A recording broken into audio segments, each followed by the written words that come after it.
Olá pessoal, tudo bem? Vamos lá, dando continuidade às nossas aulas sobre sociedade simples. Terminamos de analisar aí na última aula algumas regrinhas sobre a administração da sociedade simples e hoje a gente entra aqui em relação com terceiros, tá? Trabalhando aí a partir do artigo 1022 do Código Civil. O PDF já está disponível para vocês aí no SGA e no Canvas. Todo mundo com ele aberto.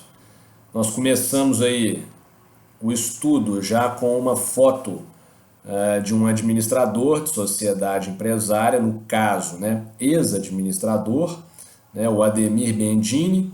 O Ademir Bendini já foi aí, né, presidente da Petrobras, já foi presidente do Banco do Brasil. Coloquei a fotinha dele, né, para a gente dar continuidade àquela ideia da responsabilidade dos administradores, né, em sociedades empresárias, tá, turma? No nosso caso aí, né, na última aula nós vimos lá o Eike Batista, né, preso, condenado, né, pela prática de atos ilícitos à frente das sociedades, né, que ele exercia cargo de administrador, né. Lá na última aula nós vimos o exemplo dele lá na OGX, né, que é o braço de petróleo e gás do Grupo X, né. O Ademir Bendini aqui no nosso PDF aí, ele foi o presidente da Petrobras durante o governo da Dilma e ele foi pego lá na Operação Lava Jato, né? Ele foi acusado aí, né, de ter pedido propina para o pessoal da Odebrecht, né? A Odebrecht tinha vários contratos, né, com a Petrobras, né? Ele era o presidente da Petrobras e aí a acusação é de que ele pediu propina para proteger a empresa, né, a Odebrecht, nesses contratos com a Petrobras, né, garantir essas contratações, né, da Petrobras aí, beleza, com a Odebrecht, né? Então foi preso, foi condenado. Um exemplo aí para vocês já terem um visual, né, desses administradores, né, de grandes sociedades, né, o quão expostos eles ficam, né, e consequentemente, né, estão aí sujeitos a responderem civil e criminalmente, né, pela prática de atos ilícitos à frente dessas sociedades. Beleza, turma? Então, um exemplozinho aí de irregularidade praticada por administrador. Dando sequência aí, nós entramos hoje aqui nas regrinhas de sociedade simples, tá? De relação com terceiros na sociedade simples. Então, vamos dar continuidade, né, aos capítulos no Código Civil. Então, a gente começa pelo artigo 1022. Né, o artigo 1022 ainda contém regras aí de administração, tá? E aí ele vai disciplinar o seguinte, ó: a sociedade adquire direitos, assume obrigações e procede judicialmente por meio de administradores com poderes especiais ou, não os havendo, por intermédio de qualquer administrador.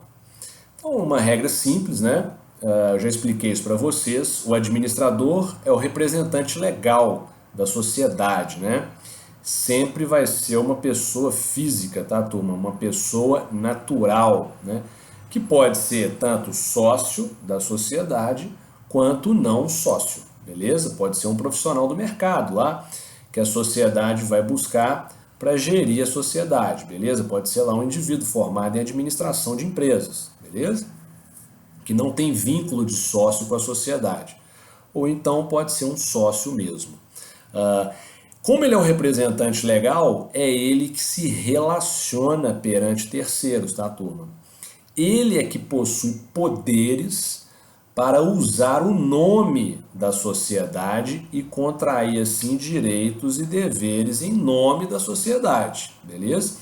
Eu já falei isso em aulas aí anteriores, né? O sócio que não tem poderes de representação, né, que não exerce, portanto, cargo de administração na sociedade, ele não pode se apresentar ao mercado e contrair direitos e deveres em nome da empresa, tá? Em nome da sociedade. Isso é exclusivo do administrador ou administradores, tá, turma? A gente pode ter mais de um administrador. Então, o artigo 1022 ele está meramente explicando que quem se relaciona com terceiros são os administradores, né?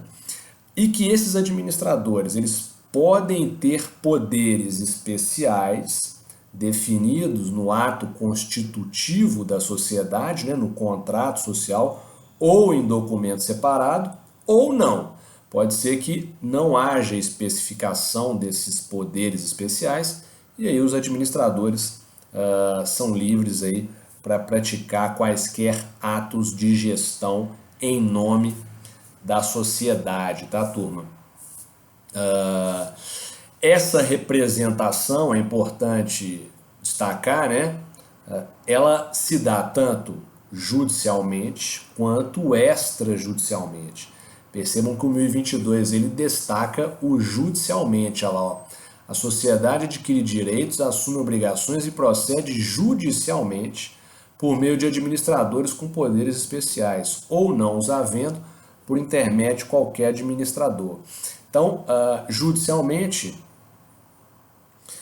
quem representa legalmente a empresa é o administrador. É claro que, eu já falei isso para vocês também, em grandes sociedades empresárias, né, não tem como o administrador estar ali, né, representando judicialmente a sociedade em demandas, né, de juizado especial, de varas cíveis, né, principalmente quando a gente está falando de sociedades que oferecem serviços de consumo de massa, né, telefonia móvel, né, TV a cabo, etc. Então, nós vamos ter a atribuição de mandato, né, para outras pessoas representarem esse administrador, portanto, o representante legal da sociedade. Beleza, turma? Gravar isso, portanto, quem representa legalmente a sociedade, tanto judicialmente quanto extrajudicialmente, é o administrador, assim nomeado no contrato ou em ato separado. Pode ter poderes especiais ou não, beleza? Tranquilo? O mais comum de se ver na prática é esse administrador nomeando aí mandatários, né, para representar a sociedade judicialmente, ok? Em sociedades de grande porte. Sociedades menores, aí vai lá o administrador mesmo. Às vezes é o próprio sócio da sociedade, que é administrador, ele vai lá e comparece em audiência, tá? Presta depoimento pessoal, etc. Mas essas grandes sociedades, quem estagiar em juizado vai ver muito isso, né? Essas grandes sociedades, quem aparece lá representando a sociedade é o chamado preposto, tá? Ele tem que apresentar a chamada carta de preposição, que é essa outorga de poderes aí, feita pelo administrador ao preposto para representar legalmente a sociedade. Beleza, pessoal? Coloquei para vocês a doutrina do Ricardo Fiusi, do Newton de Luca, detalhando essas questões, beleza? Nós já vimos aí regrinhas, né, de nomeação de administrador, então não é necessário a gente voltar nisso aqui, né? O administrador ele vai estar nomeado ou no contrato ou em ato separado, né? Ambos vão estar arquivados no órgão competente, que é a junta comercial ou o cartório de registro civil de pessoas jurídicas, em se tratando de sociedades simples. Então, a representação legal depende dessa formalidade, né, do contrato ou do ato separado estarem arquivados, né, ou na junta ou no cartório. Beleza, pessoal? Aí a gente chega aqui no artigo 1023, já com uma regrinha sobre responsabilidade dos sócios, tá?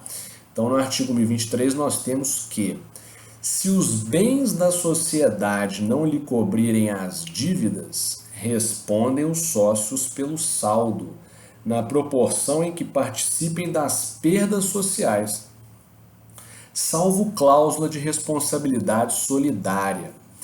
Aqui, turma, a gente tem que ter um pouco de atenção. Primeiramente, o que a gente tem que saber aqui sobre o artigo 1023, todo mundo destaca aí.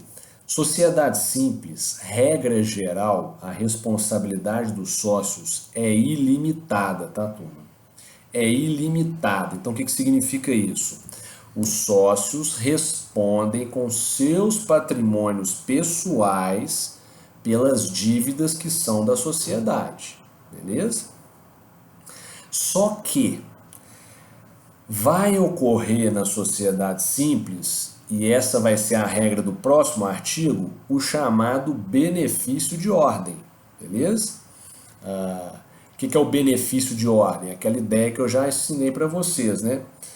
Benefício de ordem é uma sociedade, né, ela tem responsabilidade ilimitada. Significa que ela responde com seus bens pela totalidade da sua dívida. O patrimônio dos sócios só vai responder pelas dívidas da sociedade depois que os bens sociais esgotarem, tá? Isso que é benefício de ordem, né? Ou seja, o patrimônio pessoal dos sócios, né, ele responde pelas dívidas da sociedade de forma subsidiária, né? Ou seja, somente quando não for possível mais expropriar os bens da sociedade é que então vai se atacar o patrimônio dos sócios, tá? Para saldar essas dívidas. Então, percebam que o 1023, olha como é que ele começa, ó. Se os bens da sociedade não lhe cobrirem as dívidas, né? Ou seja, o patrimônio social não é suficiente para pagar as dívidas da sociedade, beleza? Aí a gente vai no patrimônio dos sócios, olha lá, ó, continuando o 1023, ó, respondem os sócios pelo saldo, na proporção em que participem das perdas sociais, salvo cláusula de responsabilidade solidária. Então vejam, na sociedade simples, a responsabilidade é ilimitada, beleza? Só que eu tenho que observar o benefício de ordem, né? Então, primeiro tem que esgotar o patrimônio da sociedade, não foi suficiente, ainda sobrou dívida, ainda tem credor sem receber, aí esses credores vão atacar o patrimônio dos sócios, beleza? E os sócios vão responder, né, com os seus patrimônios pessoais de forma ilimitada, tá? Só vai salvar aqui o que é bem de família, né, os bens impenhoráveis. Com detalhe, eles respondem, né, por esse saldo na proporção de que eles participam do capital social. Então, aquele sócio que tem mais cotas, ele vai responder com uma parcela maior da dívida. Aquele sócio que tem menos cotas vai responder com uma parcela menor desse saldo devedor, beleza? Então tem que ter atenção para isso aí. Agora, percebam que no finalzinho do 1023 aí, ele vai falar assim, ó, salvo cláusula de responsabilidade solidária. Então o que é isso aqui, turma? Aqui tem que ter muita atenção, tá? Nós estamos tratando da sociedade simples. Sociedade simples, eu já expliquei isso para vocês várias vezes, né? Ela não é empresária, né? Ela é aquela sociedade voltada para atividade de natureza científica, literária, artística, intelectual, etc., né? Porém, suas normas se aplicam de forma subsidiária às sociedades empresárias. Agora vejam, turma, a sociedade simples, ela pode adotar regras da sociedade empresária, tá? A sociedade simples tem responsabilidade ilimitada, beleza? Mas, o que vai acontecer aqui? Prestem atenção nisso. Se os sócios quiserem, eles podem adotar as regras de uma sociedade limitada, que é uma sociedade empresária, tá? Então, o contrato social vai especificar que a sociedade simples, ela não está observando a regra do 1023, mas está adotando as regras de uma sociedade limitada, que vão estar lá no artigo 1052. Aí a sociedade simples passa a ter responsabilidade limitada, tá? Limitada. Então, vejam, vai surgir o que a gente chama de sociedade simples limitada, beleza? Quando vocês verem a expressão sociedade simples limitada, saibam que vocês estão diante de uma sociedade simples, né, desenvolvendo ali atividade intelectual, científica, literária, né, formada lá por profissional liberal, mas as regras que essa sociedade simples adotou foram de uma sociedade limitada, tá? E aí a responsabilidade dos sócios já passa a ser limitada, beleza? Não vai mais ser ilimitada, beleza? O fato dela adotar as regras da sociedade limitada não tira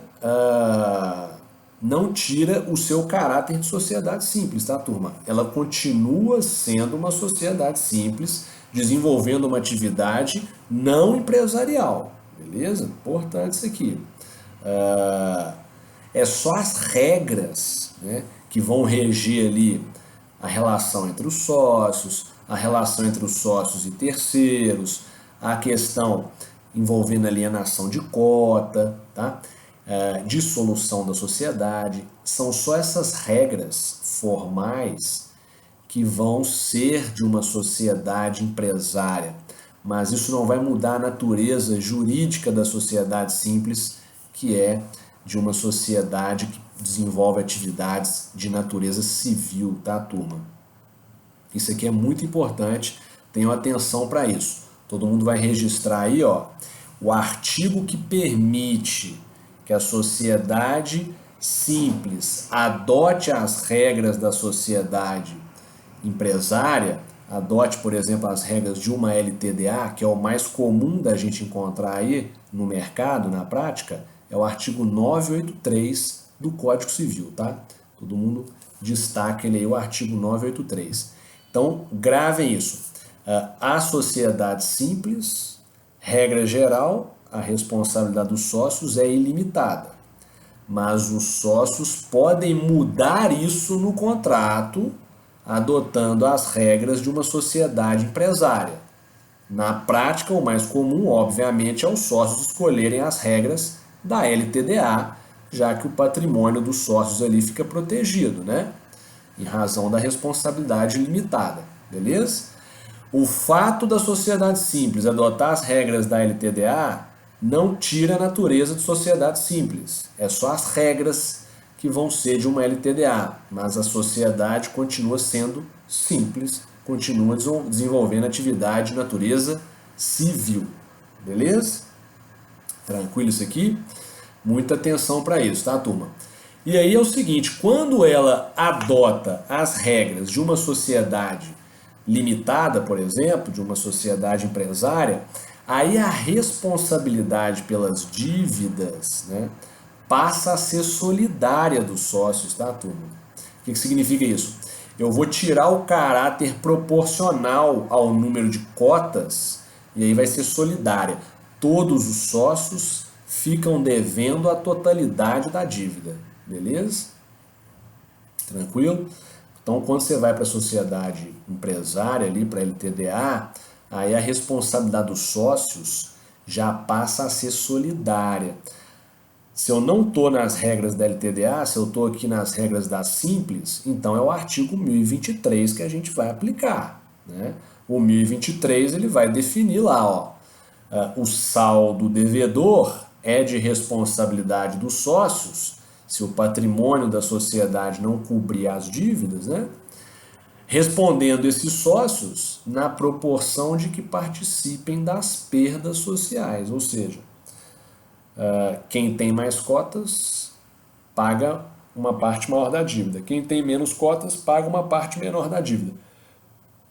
Beleza? Agora, se a sociedade simples opta por pegar as regras de uma LTDA, aí a responsabilidade já não é mais proporcional do sócio e sim solidária. Todos devem a totalidade da dívida. Isso, turma, obviamente vai estar onde? No contrato social, tá? Tudo aqui é acordado entre os sócios. Isso é papel de advogado, tá? De direito societário, estruturar essas regras no contrato de responsabilidade dos sócios pelas dívidas da sociedade, tá? Então, essa demanda é própria de advogado especializado em direito societário, que é endereçar a responsabilidade dos sócios perante terceiros, tá? Beleza?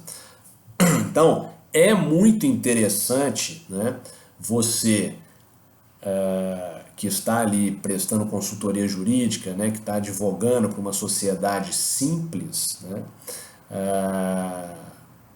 por sócios, né, querendo construir uma sociedade simples, você propor para eles a adoção das regras de uma LTDA e, portanto, aí proteger o patrimônio pessoal desses sócios, tá?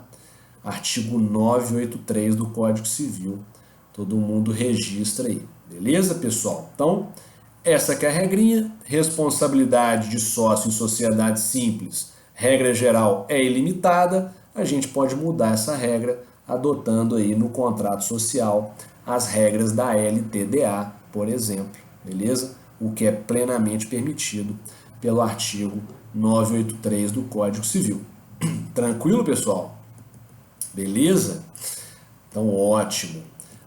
Essas regras que a Simples pode adotar é de qualquer sociedade empresária, menos as reguladas pela Lei 6.404, tá? Que são a SA e a comandita por ações. Agora, pode adotar a regra da nome coletivo, o que não faz muito sentido, porque o nome coletivo, a gente já sabe, a responsabilidade dos sócios é ilimitada, né? Lá do artigo 1039. Comandita simples e LTDA, beleza? O mais comum de se ver na prática, obviamente, é a sociedade simples adotando as regras da LTDA, que estão lá no 1052, beleza? E aí vocês vão ver na prática que é a chamada sociedade simples limitada, beleza? Tranquilo? Ótimo.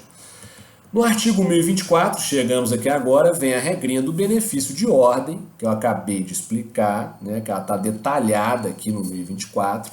Já expliquei ela para vocês também lá atrás, quando a gente estudou classificação das sociedades, e aí nós estudamos, né, a regrinha das sociedades que tem sócios de responsabilidade limitada, ilimitada e mista, né? E também quando vimos a classificação das sociedades quanto à personalidade jurídica, né? Então o que o 1024 vai falar? Ele vai falar lá, ó, os bens particulares dos sócios não podem ser executados por dívidas da sociedade, senão depois de executados os bens sociais, beleza, turma? Ou seja, benefício de ordem, tá? Subsidiariedade. O que é subsidiariedade? É o que vem depois. Então, se a sociedade está devendo, né, se tem credores ali executando a sociedade, o patrimônio pessoal dos sócios só vai responder por essas dívidas depois que forem executados os bens sociais, ou seja, o patrimônio da sociedade. E aí aqui, turma, é importante todo mundo ter atenção para o seguinte, eu já falei isso para vocês. Toda e qualquer sociedade no direito brasileiro, ela tem responsabilidade ilimitada, tá? Tem responsabilidade ilimitada. O que significa isso? Significa que ela, sociedade, pessoa jurídica, responde com todos os seus bens pela totalidade da dívida, que é sua, beleza? É ilimitada. O que se limita é a responsabilidade dos sócios, beleza? Então, na sociedade limitada, na LTDA, qual que é a responsabilidade da sociedade? Ilimitada. O que é limitado é a responsabilidade do sócio, tá? Que na LTDA ele só vai responder pelo que ele investiu, né? Pelo valor que ele destinou à sociedade para adquirir as cotas, tá? Agora, a responsabilidade da pessoa jurídica, da sociedade, é sempre ilimitada. E aí que vem o chamado benefício de ordem, né? Primeiro vai lá no patrimônio da sociedade. Expropriou o patrimônio da sociedade, não deu para pagar a totalidade da dívida, agora é que eu tenho autorização para ir no patrimônio dos sócios, beleza? O patrimônio dos sócios vem depois que esgotar o patrimônio da sociedade. Isso que se chama benefício de ordem. Essa é a regra do artigo 1024 do Código Civil, beleza? Também a gente vai encontrar aí a expressão princípio da subsidiariedade, né?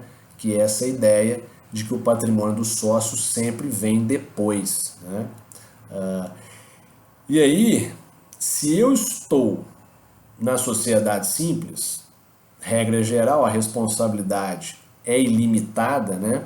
Então, os sócios têm responsabilidade ilimitada, né?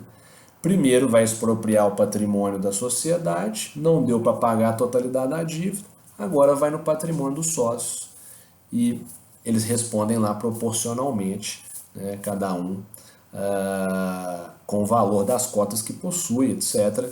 Vai se analisar ali quanto que vai pagar da dívida. Agora, se eu estou numa LTDA, né,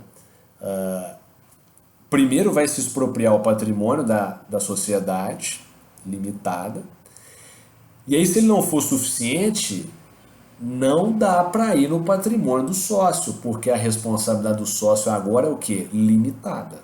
Tá? Então, o benefício de ordem, né, ele vai ser aplicado aqui na sociedade simples, né? Por quê? Porque o patrimônio pessoal, né, vai responder pelas dívidas da sociedade, né, do sócio, mas lá na LTDA isso já não acontece. Tá? Por quê? Por causa da responsabilidade limitada. Né? Aí vamos lembrar que, já expliquei isso para vocês também, até em sala de aula. Em uma sociedade limitada, né, atacar o patrimônio pessoal do sócio é somente em situações específicas, né? Por exemplo, do artigo 50 do Código Civil, onde a gente vai ter a chamada desconsideração da personalidade jurídica, né? Que é quando o sócio pratica algum ato de fraude, né? Confusão patrimonial, etc. Beleza, turma? Aí sim dá para ir no patrimônio pessoal do sócio, tá? Caso contrário, o patrimônio dele está protegido, né? Em razão da responsabilidade limitada. Né? Só uma observação, lembrar que essa responsabilidade limitada, né, ela não se aplica frente a dívidas trabalhistas, tá, turma? Dívida trabalhista, a Justiça do Trabalho, né, ataca patrimônio sócio em sociedade limitada, beleza? Desconsidera a personalidade jurídica independente da prática de fraude, tá? Em razão daquela lógica de verba trabalhista ser verba de natureza alimentar, né? E aí não há que se comprovar fraude, tá? Confusão patrimonial lá na Justiça do Trabalho para desconsiderar a personalidade jurídica. Desconsidera por mero inadimplemento do salário do funcionário, beleza? Só uma observação aí para vocês lembrarem que eu já mencionei isso para vocês. Então, ótimo, turma. Então, essa é a ideia do benefício de ordem. Nunca se esqueçam disso, tá, turma? Essa regrinha do 1024 do Código Civil, ela é um dos pilares do direito societário, tá? Quem for querer atuar nessa área tem que ter isso muito claro. O direito societário, né, ele tem aí no benefício de ordem, né, um dos seus pilares, né? A ideia de que o sócio ele é separado da sociedade, beleza? Uma coisa é a sociedade, pessoa jurídica, outra coisa é o sócio, pessoa física ou jurídica, que vai integrar essa sociedade. São figuras distintas, né? Quando a sociedade ela é regular, né? Ela está lá registrada ou no cartório ou na junta comercial. Opera-se, que eu já expliquei para vocês, o princípio da autonomia patrimonial. Sociedade passa a ser uma pessoa distinta da pessoa dos sócios, beleza? Então, atacar o patrimônio do sócio é em situações aí excepcionais, né? Temos aqui a situação da responsabilidade subsidiária, né? Temos a situação da desconsideração da personalidade jurídica, lá do artigo 50, tá? Da prática de atos ilícitos. Então, são casos aí excepcionais, beleza? Importantíssimo isso. Aí, meus caros, coloquei uma doutrina aí para vocês e a gente chega aqui no artigo 1025 do Código Civil, definindo aí responsabilidade sócio que ingressa posteriormente na sociedade, tá? O 1025 ele vai falar o seguinte, ó, todo mundo com atenção aí para ele, ó. O sócio admitido em sociedade já constituída não se exime das dívidas sociais anteriores à admissão. Vejam, turma, qual que é a ideia aqui? Quando eu adquiro cotas de uma sociedade e ingresso nessa sociedade, né, eu passo a responder pelas dívidas da sociedade. É uma sociedade simples, a responsabilidade do sócio é ilimitada. Se eu estou adquirindo cotas dessa sociedade e ingressando no seu quadro societário, eu passo a responder por essas dívidas, tá? Dívidas que são da sociedade.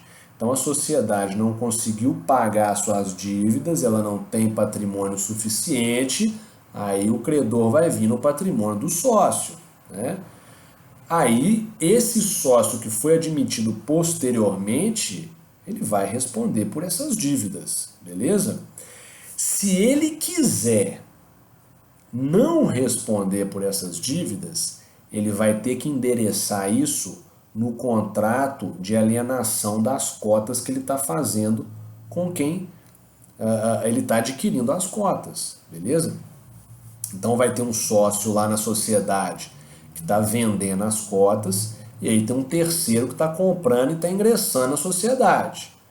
Pela regra do 1025, esse terceiro ele não se exime das dívidas sociais anteriores à admissão, ou seja, ele entra na sociedade respondendo pelas dívidas anteriores à admissão, beleza? É isso que está falando aqui no 1025. Então vejam, esse terceiro, se ele quiser entrar na sociedade e se eximir das dívidas, ou seja, não responder pelas dívidas anteriores, ele vai ter que endereçar isso no contrato. De que forma? Ele vai ter que prever no contrato de aquisição dessas cotas que, na hipótese dele ser cobrado por terceiros, credores da sociedade, né, por dívidas em período que foram constituídas pela sociedade em período anterior, antes dele entrar, que ele vai então cobrar essas despesas, né, esses valores que ele teve que despender para pagar o terceiro, ele vai cobrar de quem vendeu as cotas para ele. Mas isso vai ter que estar onde? No contrato de aquisição das cotas. vocês como advogados aí de direito societário, vocês vão ter que ter o cuidado de endereçar isso para o cliente de vocês no contrato, tá? Ou seja, o cliente de vocês procura o advogado para quê? Eu quero que você... Eu vou adquirir as cotas, vou entrar num negócio, né? Vou adquirir as cotas de determinado indivíduo que está saindo da sociedade, né? Então, se é uma sociedade simples, eles já vão saber de antemão, esse cara está entrando na sociedade e vai responder pelas dívidas anteriores, né? que foram constituídas quando ele ainda não era sócio, mas ele está entrando, ele passa a responder por elas. Então, para ele evitar uma responsabilidade futura por essas dívidas que vai lhe causar um prejuízo patrimonial, ele tem que prever nesse contrato de aquisição das cotas, de compra e venda, né? Que na eventualidade dele ser demandado por terceiros credores da sociedade, ele irá cobrar essa dívida de quem lhe vendeu as cotas, do alienante das cotas, do sócio que vendeu para ele as cotas, beleza? Isso tem que estar previsto no contrato. Caso contrário, ele vai responder. Entrou na sociedade, está respondendo pelas dívidas da sociedade, mesmo que anteriores, tá? Beleza? Se não quiser responder, tem que endereçar no contrato a questão para depois cobrar o indivíduo que vendeu as cotas para o cliente de vocês. Beleza, turma? Então isso é muito importante, tá? Tenham atenção para isso aí. Aí eu coloquei aqui para vocês uma doutrinazinha, beleza? E aí a gente chega aqui na regrinha do credor particular de sócio. Isso aqui é muito interessante, pessoal. Vejam o que a gente tem aqui no artigo 1026 do Código Civil Brasileiro. Artigo 1026 vai falar assim, ó: o credor particular de sócio pode, vírgula, na insuficiência de outros bens do devedor, fazer recair a execução sobre o que a este couber nos lucros da sociedade, ou na parte que lhe tocar em liquidação. Ponto.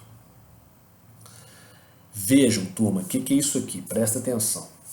O artigo 1026 ele está falando da figura do credor particular do sócio. Então vejam, eu não estou falando de credor da sociedade, estou falando de credor particular de sócio. Então o que é isso aqui? Imaginem que eu, Rodrigo, seja sócio de uma sociedade, beleza? Essa sociedade da qual eu sou sócio, ela tem lá suas dívidas. Dívida com fornecedor, dívida com funcionário, dívida com o fisco, com a fazenda pública. Ela tem suas dívidas, a sociedade. Agora, eu, Rodrigo, também tenho as minhas dívidas, né?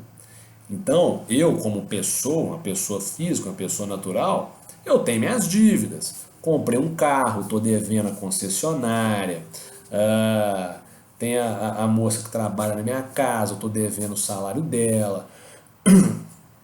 Eu fiz um empréstimo bancário para financiar a construção de uma casa de campo, eu tenho a dívida desse crédito que eu busquei no banco. Eu, pessoa física, tenho os meus credores particulares, as pessoas que eu devo, né? Então, qual que é a ideia aqui? Prestem atenção. As cotas que eu possuo na sociedade são consideradas bens móveis. Então vejam, se eu, Rodrigo, perante esses meus credores, eu não tiver dinheiro para pagar as dívidas, os credores podem atacar as minhas cotas. Então visualizem isso aqui, ó. Cota é bem móvel, é patrimônio do sócio, tá? Então se o sócio ele está todo endividado perante terceiros e ele não tem como pagar essa dívida, ele não tem mais dinheiro no banco, ele não tem bens móveis, bens imóveis, a única coisa que ele possui são as cotas, que são bens móveis, é patrimônio. Então essas cotas vão responder pelas dívidas desse sócio perante os seus credores particulares, tá? É isso, beleza? Olha lá, ó. Vamos ler de novo o 1026 para todo mundo visualizar, ó. O credor particular de sócio pode, na insuficiência de outros bens do devedor, o sócio não tem mais nada, ele só tem as cotas, fazer recair a execução sobre o que a este couber nos lucros da sociedade ou na parte que lhe tocar em liquidação. Então vejam, como sócio, eu tenho as cotas. Se eu tenho as cotas, eu participo do lucro. Um pedaço do lucro da sociedade vem para mim, né? Na periodicidade que a sociedade distribuir lá o lucro para o sócio. Então vejam, o meu credor particular, aquele indivíduo que eu tenho uma dívida com ele ali, ele vai atacar minhas cotas. No caso, o que o 1026 está destacando aqui é que ele tem direito a ficar com os lucros provenientes da minha participação societária, tá? Então, eu recebo lá anualmente X, né, um percentual X de lucro da sociedade. Então, esse meu credor particular, ele vai me executar e vai passar a auferir esse lucro proveniente das cotas que eu possuo, beleza? Ele vai estar atacando as minhas cotas, beleza? Na sociedade. É essa que é a ideia. Ou, a parte final, ó, ou a parte que lhe tocar em liquidação. O que é isso? Se a sociedade está em liquidação, ela está se dissolvendo, então aquelas cotas que eu possuo, né, elas têm um valor. E aí eu vou ficar com o valor dessas cotas. Qual que é a ideia da liquidação? A liquidação, a sociedade está se dissolvendo, ela está encerrando as atividades. Então ela tem que passar pelo procedimento de liquidação, que a gente ainda vai analisar aqui mais para frente. Na liquidação, todo o patrimônio da sociedade vai ser vendido, utilizado para pagar os credores da sociedade, e o que sobrar fica para o sócio, tá? Então, o que a parte final do 1026 está falando aí no caput é que esse meu credor particular, se a sociedade da qual eu faço parte está em liquidação, então quem vai ficar com esse patrimônio remanescente da sociedade é ele credor, não eu sócio, tá? Porque eu tenho a dívida com ele, então ele que vai pegar a parte que me tocar na liquidação da sociedade, beleza? Ou seja, o patrimônio que remanescer depois que forem pagos todos os credores da sociedade, beleza? E aí o parágrafo único vem e diz o seguinte, ó: se a sociedade não estiver dissolvida, pode o credor requerer a liquidação da cota do devedor, cujo valor apurado na forma do artigo 1031 será depositado em dinheiro no juízo da execução até 90 dias após aquela liquidação. Então, o que é isso aqui, turma? Presta atenção. O credor particular, ele pode querer ficar com os lucros provenientes da minha participação societária, é o 1026 caput, a gente acabou de ver, ou ele pode atacar minhas cotas e exigir imediatamente que elas sejam liquidadas frente à sociedade. Então a sociedade ela não foi dissolvida, ela continua existindo, está funcionando, desenvolvendo seu objeto normalmente, tá? Então vejam, esse meu credor, eu não tenho dinheiro para pagar ele, eu só tenho as cotas, ele ao invés de optar por expropriar os lucros que eu recebo anualmente, por exemplo, dessas cotas, ele pode optar por ficar com o valor das cotas. Tá? As minhas cotas têm um valor perante a sociedade. Eu paguei, por exemplo, nessas cotas 10 anos atrás R$ 20.000. Hoje a sociedade cresceu, ela é muito maior, ela tem uma lucratividade muito maior, essas cotas não valem mais R$ 20.000. Elas valem, sei lá, R$ 100.000, por exemplo. Né? O credor, então, ele vai optar por ficar com as cotas, liquidando essas cotas frente à sociedade. Então vejam, o que ele está fazendo aqui? Ele está exigindo que a sociedade liquide as cotas, as minhas cotas. Então a sociedade, quando ela faz a liquidação, ela vai pagar os 100 mil que hoje vale, né, que hoje é o valor das cotas, vai pagar os 100 mil para esse credor, beleza? Que é meu credor particular, beleza? Então o credor está exigindo a liquidação das cotas do devedor, que sou eu, beleza? E aí a sociedade vai pagar os 100 mil, que é o valor das cotas, para esse credor, e eu, Rodrigo, estou excluído da sociedade, beleza? Perdi minhas cotas para o meu credor, beleza? Eu estava devendo, perdi as cotas, o credor pegou o valor das cotas, tá? Exigiu a liquidação, a sociedade liquidou, pagou o valor para ele e eu, Rodrigo, fiquei sem cota, saí da sociedade, beleza? E aí quando isso ocorre, ó, o valor, né, tem que ser depositado em dinheiro no juízo da execução no prazo de 90 dias da liquidação das cotas, beleza? É o que o parágrafo único está falando aí. É isso, turma. Então lembrem-se, ó, credor particular de sócio, ele pode ficar com os lucros ou ele pode exigir a liquidação da cota, beleza? E aí ele bota a mão no valor das cotas naquele momento. É uma alternativa que o credor tem que avaliar, tá, turma? O credor que vai avaliar, pô, essa sociedade tem uma lucratividade boa, como é que é o negócio? Né? Será que eu quero ficar ali, né, auferindo o lucro dessa sociedade, vinculado nesse negócio? Durante quanto tempo isso, né?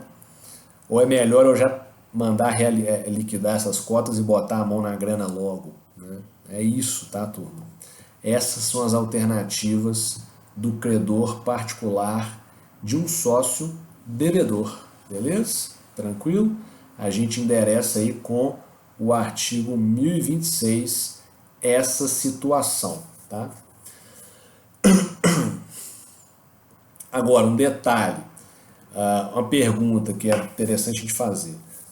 Será que o credor pode se tornar sócio da sociedade? O que vocês acham? Ele vira e fala assim, não, eu quero ficar com as cotas e eu quero virar sócio da sociedade, eu quero as cotas para mim, eu quero adjudicar as cotas. Nesse nosso caso aqui não é possível, tá? Em razão do princípio que eu já falei para vocês, um elemento comum na sociedade que é a affectio societatis, né? Ou seja, a sociedade ela não é obrigada a aceitar um terceiro estranho no seu quadro societário, tá? Ela não é obrigada a aceitar esse terceiro estranho, porque esse terceiro estranho ele não está com a chamada affectio societatis, que a gente estudou lá quando a gente começou a analisar os elementos comuns às sociedades, né? Então ele vai apenas auferir os lucros, mas não se tornar sócio da sociedade, tá? Não se tornar sócio.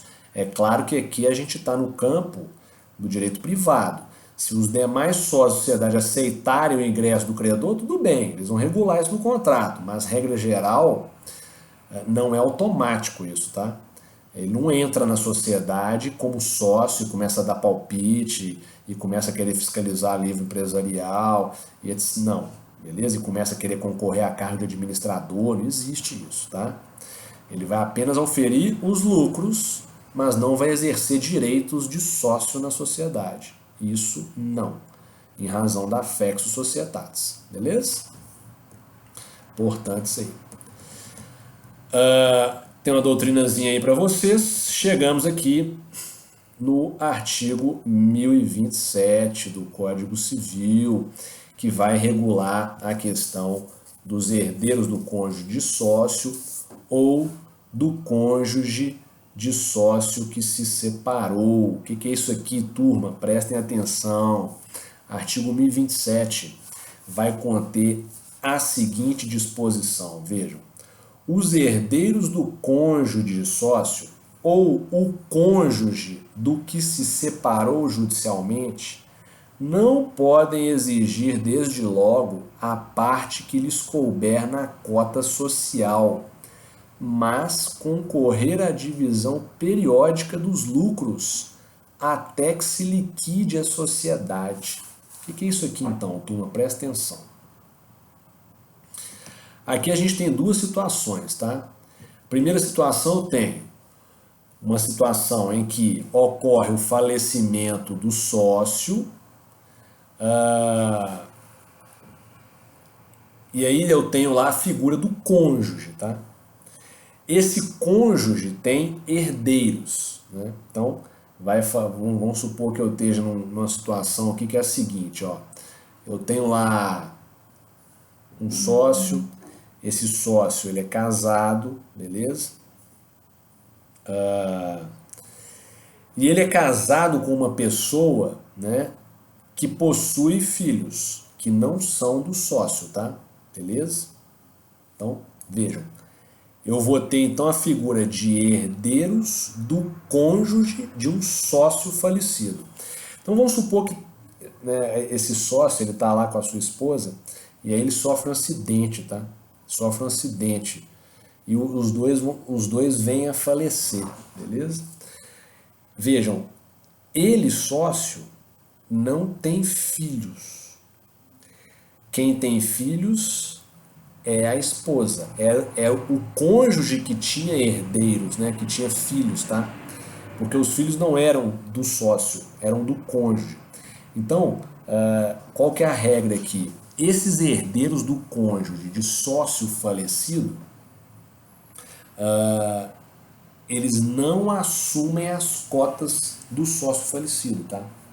Eles não vão assumir as cotas do sócio falecido, em razão da regrinha da affectio societatis, beleza? Qual que é a ideia aqui da affectio societatis, né? Se o herdeiro é do sócio, aí tudo bem, esse herdeiro do sócio pode assumir as cotas, beleza? O herdeiro do sócio pode assumir as cotas. Agora, o herdeiro do cônjuge, do sócio falecido, não, beleza?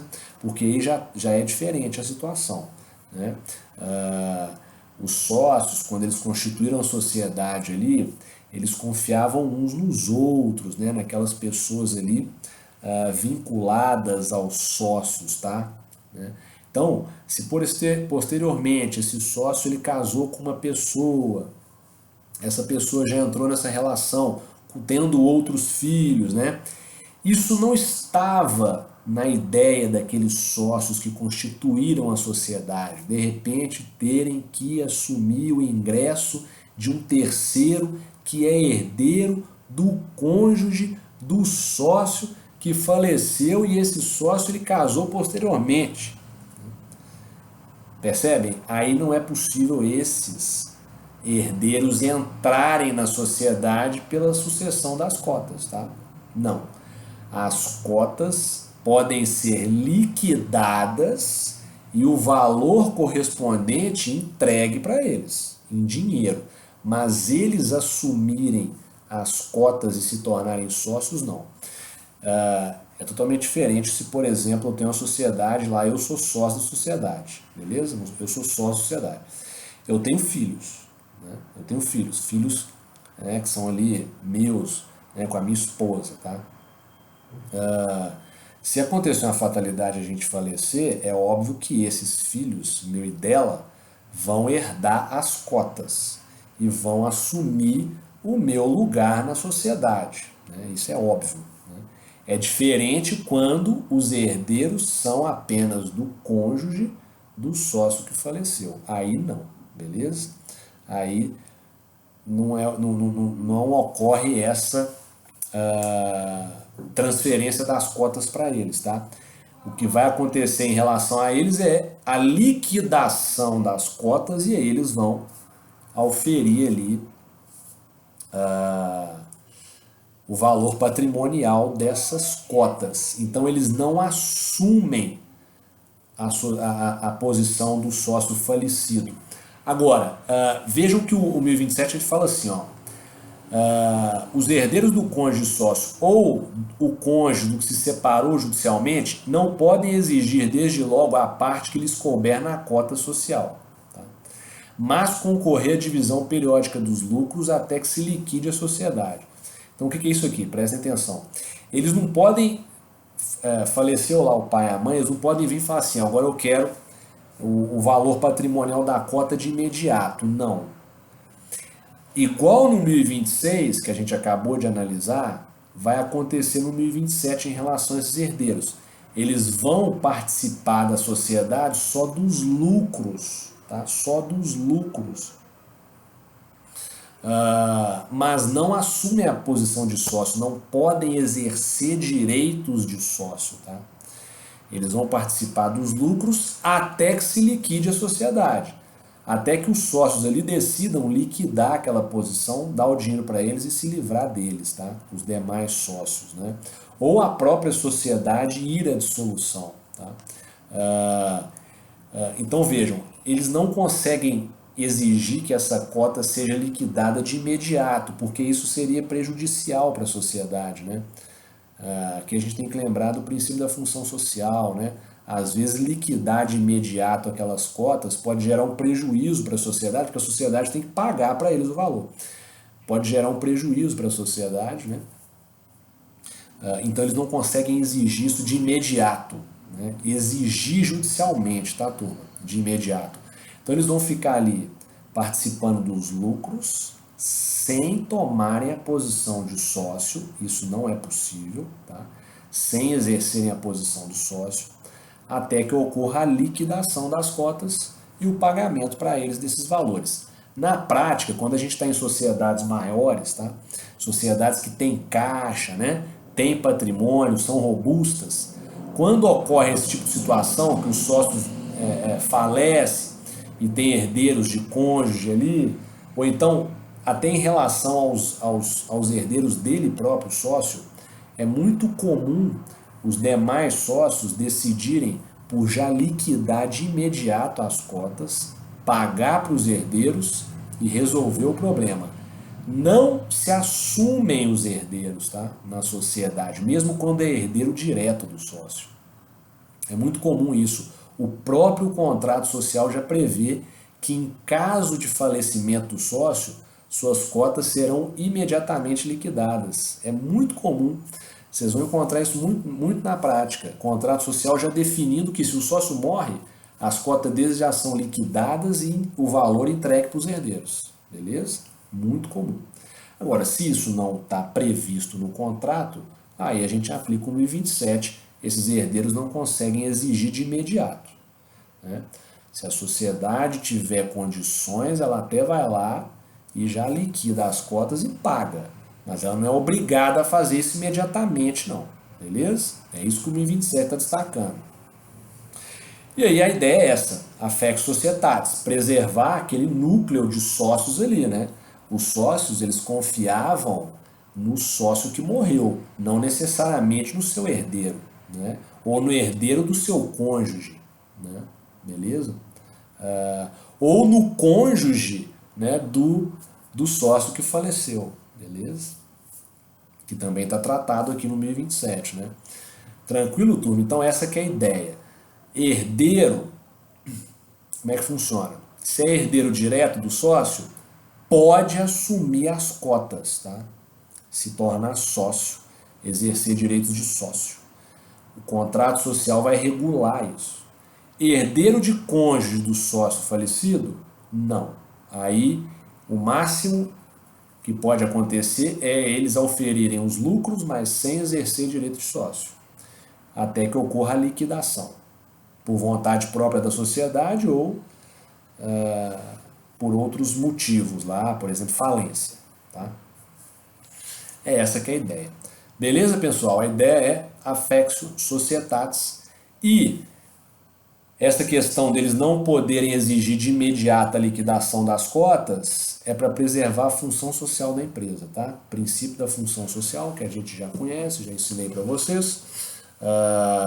Pode ser que se ela tenha que pagar de imediato esses valores na liquidação das cotas, ela fique, né, com a situação de caixa prejudicada, pode inviabilizar a continuidade da atividade, né? O caso concreto é que vai dizer. Beleza, turma? Então é isso. Tem uma doutrina aí para vocês darem uma lida, irem consolidando o entendimento. Coloquei aqui 2 enunciados para vocês das jornadas de direito civil, né, que tratam aí dessas questões societárias, tá? Depois vocês deem uma lida, o enunciado 61 e o 387, beleza? O 387 vai falar essa questão da função social da empresa, que eu acabei de mencionar para vocês. Todo mundo dando uma lida aí, beleza, turma? E qualquer dúvida, me enviar pelo SGA, beleza, pessoal? No mais é isso.